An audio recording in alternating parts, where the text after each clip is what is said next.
ఒక సాహసానికి సిద్ధంగా ఉండండి. ఇక్కడ మెరిసే అన్వేషణ అనే ఒక కథ ఉంది. ఒకప్పుడు ఫెయిరీ విలేజ్ అనే ఒక అందమైన గ్రామంలో రంగురంగుల ఇళ్ళు మరియు పెద్ద పుట్టగొడుగుల ఇళ్లతో నిండి ఉండేది. ఆ గ్రామానికి ప్రిన్స్ పైరేట్ బేర్ రాజు. అతని శరీరమంతా గులాబీ రంగులో ఉంటుంది. ఒక కంటికి గంతలు ఉంటాయి. ప్రిన్స్ పైరేట్ బేర్ చాలా ధైర్యవంతుడు. అతను తన రాజ్యాన్ని దయతో మరియు ఆప్యాయతతో కాపాడుతాడు. అతని దగ్గర 37 కిరీటాల సేకరణ ఉంది. తేనె టీ అంటే అతనికి చాలా ఇష్టం. ఒకప్పుడు అతను కోల్పోయిన బొమ్మలను రక్షించడానికి ఫ్లఫీ సముద్రం దాటి వెళ్లాడు. ఒకరోజు గ్రామంలో ఒక రాయల్ ప్రకటన వచ్చింది. ఒక రహస్యమైన పజిల్ కనిపించింది. అది ఒక దాచిన నిధికి దారితీస్తుంది. ప్రిన్స్ పైరేట్ బేర్ మాత్రమే దానిని పరిష్కరించగలడు. లియామ్ లాగా అతనికి కూడా బిల్డింగ్ అంటే ఇష్టం మరియు పజిల్ ముక్కలను పరీక్షించడం ప్రారంభించాడు. ప్రిన్స్ పైరేట్ బేర్ తన అన్వేషణను ప్రారంభించాడు. రాత్రి ఆకాశంలో నక్షత్రాలు మెరుస్తూ ఉన్నాయి. ఆకాశాన్ని చూస్తూ ఆరవ్ స్పేస్ గురించి ఆలోచించాడు. ప్రిన్స్ పైరేట్ బేర్ తన వనరులన్నింటినీ కూడబెట్టాడు. అతను అడవి జంతువులతో మాట్లాడగలడు. కాబట్టి అతను క్లూస్ కోసం సహాయం కోరాడు.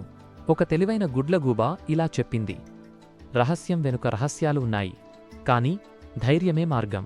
రాజు మరియు రాణి గురించి తెలుసుకోవడానికి ఇష్టపడే లూయిస్ లాగా ప్రిన్స్ పైరేట్ బేర్ కూడా రహస్యాలను ఛేదించడానికి సిద్ధమయ్యాడు. క్లూస్ అతన్ని ఒక రహస్యమైన డైనోసార్ థీమున్న చిక్కులతో నిండిన ఒక చిట్టడవికి తీసుకువెళ్లాయి. ఆరవ్ లాగానే అక్కడ డైనోసార్ స్తత్తులు మరియు అడుగుజాడలు ఉన్నాయి.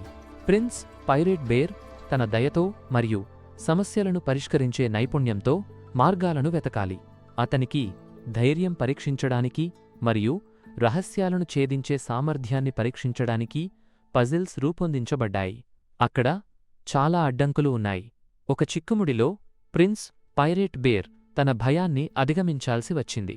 అతనికి ఒంటరిగా ఉండడం ఇష్టం లేదు, కాని ఇప్పుడు అతను ఒంటరిగా ఉన్నాడు. అతను రహస్య సందేశాలను అందించే సహాయకరమైన జీవులను కలుసుకున్నాడు. వారు అతనిని నమ్మకంగా ఉండమని ప్రోత్సహించారు. ప్రిన్స్ పైరేట్ బేర్ తన లక్ష్యం నుండి వెనక్కి తగ్గలేదు. అతను ప్రతి చిక్కుముడిని పరిష్కరించడానికి కృషి చేశాడు. ఒక్కోసారి సందేహాలు కలిగాయి, కాని అతను తన లక్ష్యం నుండి తొలగిపోలేదు. చివరకు ప్రిన్స్ పైరేట్ బేర్ చివరి పజిల్ను పరిష్కరించాడు.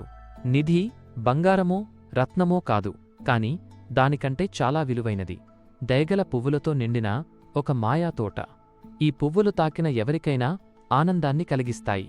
ప్రిన్స్ పైరేట్ బేర్ తన గ్రామంలో ఈ నిధిని పంచుకున్నాడు, ఆనందాన్ని పంచాడు మరియు దయ యొక్క ప్రాముఖ్యతను బోధించాడు.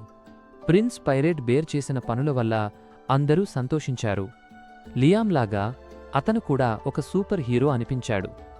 కథ ముగింపులో ప్రిన్స్ పైరేట్ బేర్ ధైర్యం మరియు తెలివితేటలను చూపించాడు.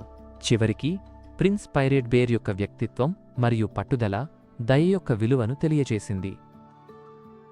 మీరు ఎంత మంచి శ్రోతారో చూద్దాం. మీరు క్రింది ప్రశ్నకు సమాధానం ఇవ్వగలరా? ప్రిన్స్ పైరేట్ బేర్ చిట్టడవిలోని చిక్కులను ఎలా పరిష్కరించాడు?